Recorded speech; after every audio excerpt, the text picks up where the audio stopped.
واخيرا بالطريقه دي هقدر احذف اكونت الانستجرام بتاعي نهائي. اهلا بيكم، معاكم ميكو. اول ما بتفتح اكونت الانستجرام بتدوس على الثلاث شرط اللي فوق على اليمين، بتدوس عليهم كده. بعد كده بتفتح اكونت سنتر، اول حاجه بتقابلك. بعد كده بيظهر لك السكرين دي، بتختار تحت كلمه بيرسونال ديتيلز، بتدوس عليها.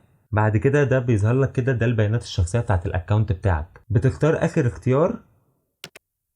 بعد كده بتدوس على الاختيار التاني بتاع ديليشن، هيظهر لك كل الاكونتات بتاعتك اللي انت عايز تمسحها. طيب انا اخترت دلوقتي الاكونت اللي انا همسحه، هدوس عليه.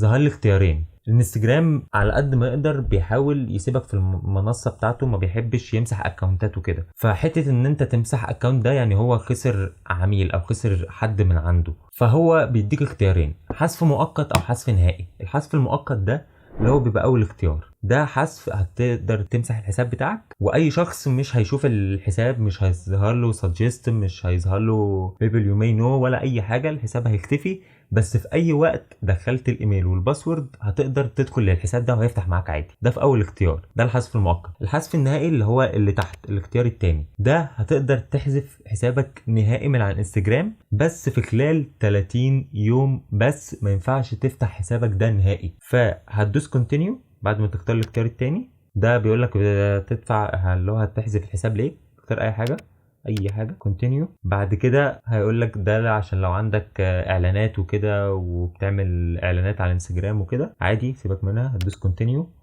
هيقول لك ده الحذف ده مش هيأثر يعني. بعد كده هيطلب منك انك تدخل الباسورد بتاع الاكونت اللي انت عايز تحذفه. تمام، بعد ما دخلت الباسورد هيقول لك اهو باعت لك التاريخ اللي انا قلت لك عليه، تاريخ يوم 19/1. 19/1 مش هينفع افتح الحساب اللي انا همسحه دلوقتي ده، مش هينفع.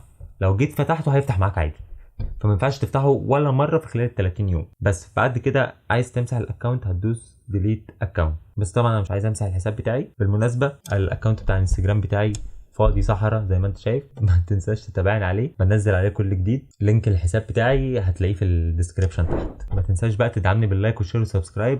الجمال بتاعك يا صديقي. سلام.